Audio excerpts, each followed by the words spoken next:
Well, the title, folks, is May You Have Happiness, Health, and Prosperity. Guess what? That's a blessing. And, of course, that's the theme for the month, and the monthly affirmation is, I give thanks for all the blessings of the day. So, you know, we work a lot with gratitude and thanksgiving all the time, and we know how important that is in our life. But blessing is something just a little bit different. It's not something that we want to take time to be like gratitude and grateful for experiences, circumstances, or events. Blessing is an attitude that we want to work with on everything we do. Because really, the core meaning of the word blessing is to grant happiness, health, or prosperity to. And that's what it means. So we're going to talk about some of the other ideas that were floated around about it, and a little bit more about that. But first, this is my last talk of the year because it's Santa season.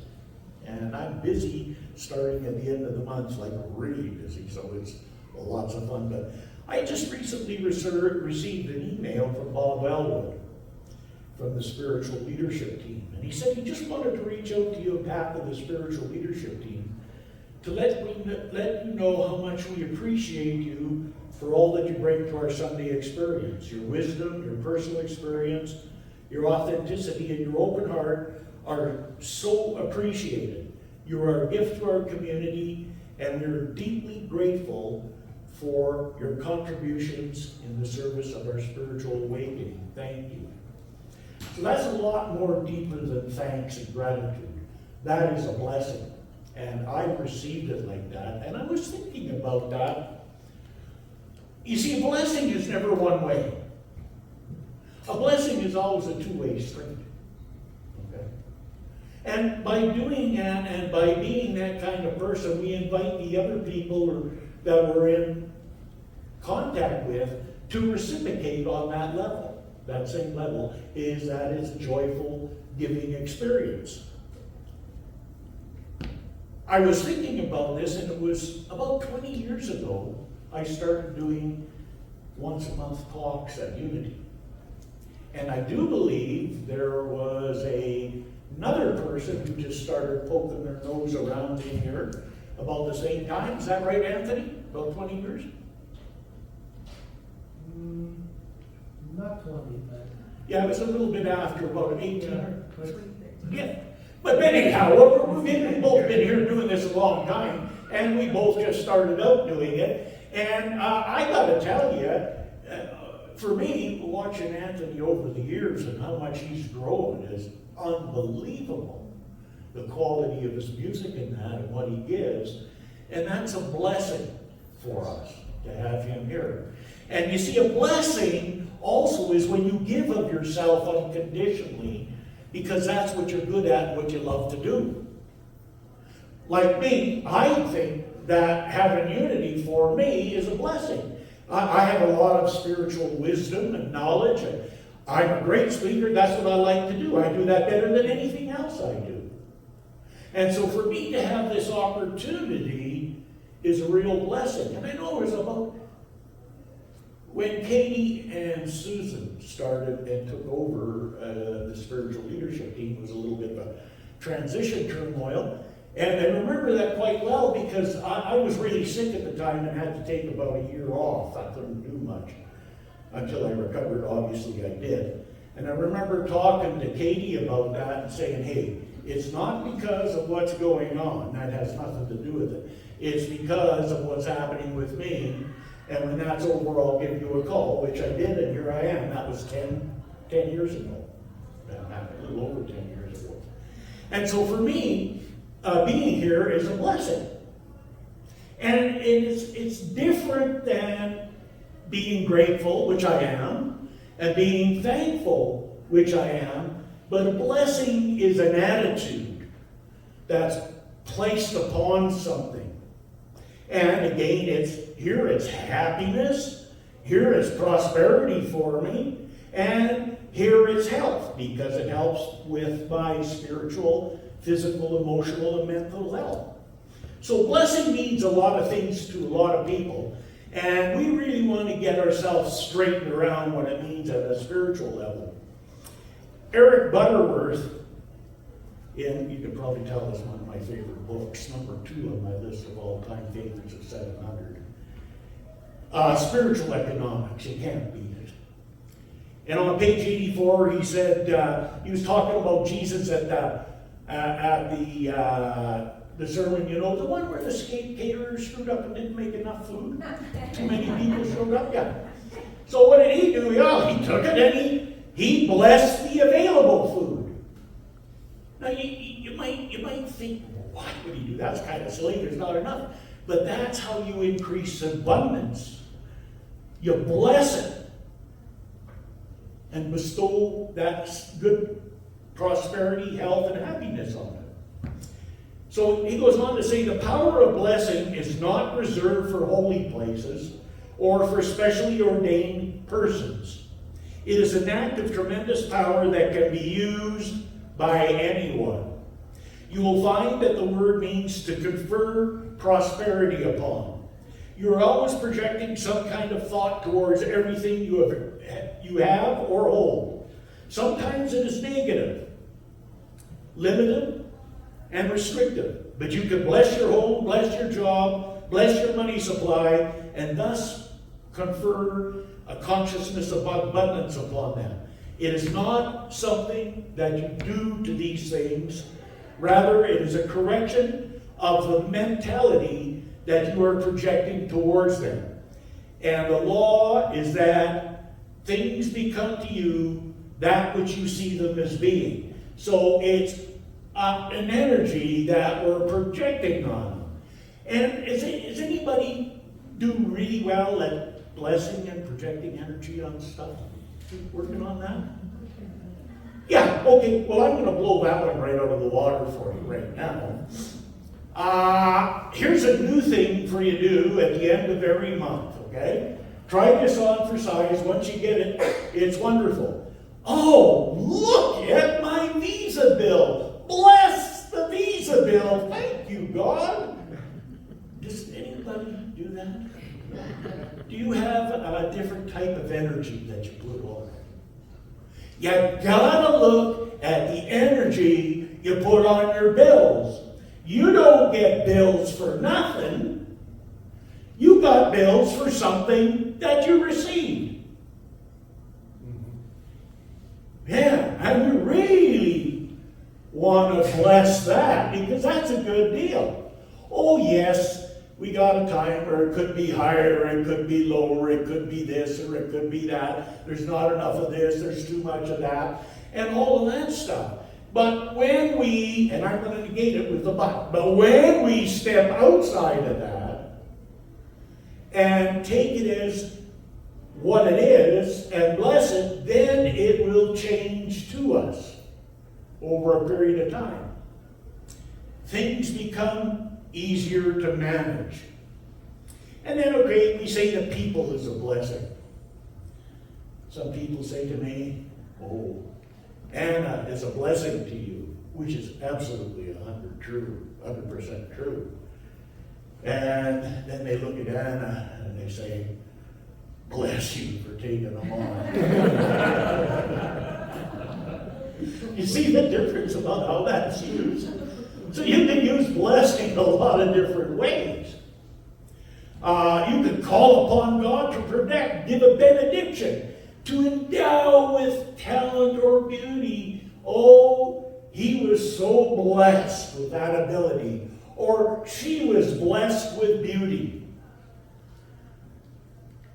Or it can be used to protect against evil or harm. I suggest you do that the next time somebody's nasty to you in traffic. Instead of responding by waving your hand, and maybe the rest of your fingers too, you could respond by saying, forgive him, Father, Mother, God, for he knows not what he does. Isn't that a nice blessing to bestow upon them? Forgive them, for they know not what they're doing. And you know, that's not going to do anything for them. If you said that to them, that would probably send them right off the wall. Like, what's wrong with you?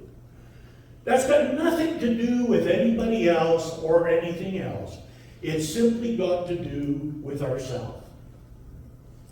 Because we want to change our consciousness. We want to change what we're projecting. Well, I blessed him and it didn't work. Well, you see, blessing also means, what's your intention? Why are you doing that? Are you doing it because of your inflated ego? Or are you doing it because they're losers and they really need it? Is there some kind of a judgment on it? Or is it just an awareness that I'm adjusting my consciousness and the projection of my consciousness on this situation or this circumstance? Then I come across this idea about different ways people use it. I kind of got interested in the sneezing thing. You know, if you've got a room full of people and somebody sneezes, and there's always a group that are ready to say, bless you. And a lot of people don't even bother with it. Well, here's a couple of theories. I like this one that I come across. Why do Catholics say bless when you sneeze? Well, in ancient time, people believed that sneezing would allow evil spirits to enter your body, and saying, God bless you, kept out all the evil spirits. So that's where it really started. And notice it said Catholics, because I'm not labeling people, but generally if you've got a crowd of 40 or 50 people and someone sneezes and 10 people say bless you, a good portion of those will have a background in Catholicism, because that seems to be quite a popular thing. And just to make sure I wasn't just saying that, I verified it with my lovely Anna. And she affirmed that I was correct about that, because I didn't have any prior experience. Another one, which is the most popular theory about it, was it originated in Rome at the time of the bubonic plague. And it was believed that if someone sneezed, sneezing was a sign of having the plague. So Pope Gregory would say, bless them, bless you. Well, that was pretty interesting. And another one I come across was good. People used to believe that a sneeze caused someone to expel the soul out of their body. So God bless you or bless you was used as protection against the devil snatching your soul. So I was actually quite amused with some of these. And the reason why I even bring that up and suggest that is to really get you to tweak and think about, what do I think about blessing? What has been my concept of blessing? Have I used it? I never liked it because I thought it was a religious thing. So say that for the religious people. The spiritual people don't need that. That's what I thought. But as I got along and started getting deeper and understand it a little more, I understood it's got nothing to do with religion. It's got nothing to do with any of that other stuff. It purely and simply got to do with focusing our consciousness. Can anybody use anything to help them focus their energy and their attention at times? Anybody ever get off track and find yourself derailed or your mind's in some gutter down there? Not meaning terrible thoughts, but it's just stinky things and stuff like that. Yeah, and you know, if we got that little tool to look at something and go, bless it, that can change our energy and our consciousness and our focus right away. Because, you know, we really need to get out of the stinking thinking. Give ourselves that check up with the neck up, as they say.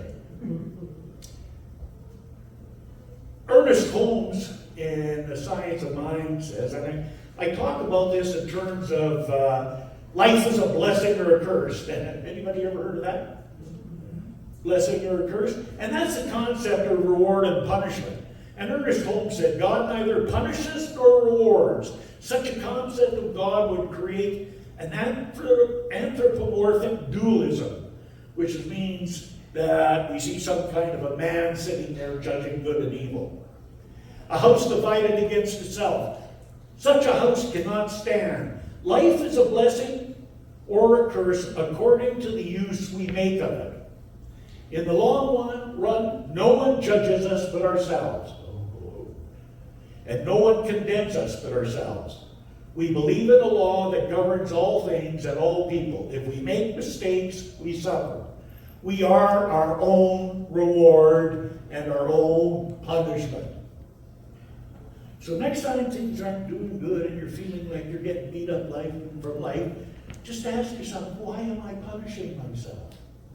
Try that on for size and see what it does. Doesn't sound like a good idea right now, do we? Also, though, on the other hand, look at the good things that are happening in our life and see how we are our own reward. Because we get things that are good in our life because it's our reward for working in the law with the correct mannerism. Good, positive, constructive attitude. And one last thing I wanted to leave you with to stimulate your thinking. And this one will be a little bit for a follow-up for you. It'll give you a little bit more to dig into. Sermon on the Mount, Jesus, the Beatitudes. One of them was, blessed are the poor in spirit, for theirs is the kingdom of heaven. God's blessings comes upon those that are spiritually poor. So that's what he's talking about. Blessed are they, because they can be open to receiving the Spirit. The other one that I got was, blessed are the meek, for they shall inherit the earth. Now, if you look up the classical dictionary definition of meek, it's not a great thing. It's got nothing nice to say, but meek in the old biblical days meant something different. To be meek is to be gentle, humble, lowly. They're gentle, but they do not assert themselves over others in order to further their own agendas, in their own strength, but who will nonetheless inherit the earth because they trusted God to direct the outcome of their events in their life. So that is, blessed are they that are meek, is being centered in the understanding that the Spirit is whole, perfect, and complete in each one of us, and will bring to us what it is that we desire, as long as we're putting in good, positive things. Because if we put negative things into the law, it comes back. Anybody had a bad experience that they can trace back to their own personal thinking? A few, yeah. So the idea here is that we want to carry forward making sure that we take the time each day to pause and to reflect about what we're doing. You drive up to the ATM, get everything ready, but just pause. Bless the money that you're depositing. Bless the money that you're taking out. And then when you go into the store to give it, bless the money that you're paying. Oh, not that's too much, that's not enough, all the other stuff. But bless it. Bestow prosperity upon everything that you give and everything that you receive. And as we do that, that raises our consciousness and that raises our attitude to a place where it's a whole lot easier to experience what I think the ultimate is peace, prosperity, fulfillment, happiness. So I know for you, as I know for myself, that I am grateful and thankful for the abundance of blessings in my life. And I am open and receptive to seeing more of that which I'm receiving as a blessing and blessing more of that which I am giving. And I know that as I do this, that what comes back to me is peace, prosperity, fulfillment, and happiness. So I accept it, declare it, and know it to be so, and so it is.